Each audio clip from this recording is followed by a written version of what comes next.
കൊച്ചി വൈറ്റിലയിൽ ബാറിൽ മാരകായുധങ്ങളുമായി അക്രമം. 3 പേർ പോലീസിന്റെ കസ്റ്റഡിയിൽ. അലീന, അൽ അമീൻ, ഷഹീൻ ഷാ എന്നിവരാണ് പിടിയിലായത്. ബാർ ജീവനക്കാരുടെ പരാതിയിലാണ് കേസ്. ലിഡിയ തുടരുന്നുണ്ട് വിവരങ്ങൾ നൽകാനായി. ലിഡിയ, ഇത് എന്താണ് സംഗതി? എപ്പോഴാണ് ഈ അക്രമം ഉണ്ടായത്?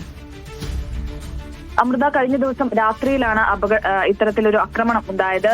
ബാറിൽ, അതായത് വൈറ്റിലയ്ക്ക് സമീപമുള്ള കണ്ണാടിക്കാട് ബാറിൽ മാരകായുധങ്ങളുമായി എത്തിയ 3 അംഗ സംഘം ആക്രമിക്കുകയായിരുന്നു. ഈ ബാറിലെ ജീവനക്കാരുമായി ചെറിയ തർക്കങ്ങളും കാര്യങ്ങളും ഉണ്ടായിരുന്നു. ബാറിലെത്തിയ മറ്റുള്ള ആളുകളോട് ഈ 3 പേർ മോശമായി പെരുമാറിയിരുന്നു. അത് ചോദ്യം ചെയ്ത ജീവനക്കാരുമായി തർക്കത്തിൽ ഏർപ്പെടുകയും പിന്നീട് പുറത്തുപോയി മാരകായുധങ്ങളുമായി വന്ന് ഈ ബാറിലെ ജീവനക്കാരെ ആക്രമിക്കുകയുമായിരുന്നു എന്നാണ് ബാറിലെ ജീവനക്കാർ നൽകിയ പരാതിയിൽ പറയുന്നത്. അതിനെ തുടർന്ന് മരട് പോലീസ് കേസ് രജിസ്റ്റർ ചെയ്യുകയും കൊല്ലം, തിരുവനന്തപുരം സ്വദേശികളായിട്ടുള്ള അലീന, ഷഹീൻ ഷാ, അൽ അമീൻ എന്നിവരെ അറസ്റ്റ് ചെയ്യുകയും ചെയ്തിട്ടുണ്ട്. നിലവിൽ ഇവർ പോലീസിന്റെ പിടിയിലാണുള്ളത്. പോലീസ് ഇതിൽ കൂടുതൽ അന്വേഷണങ്ങളും കാര്യങ്ങളും നടത്തി വരികയാണ്. ശരി ലിഡിയ.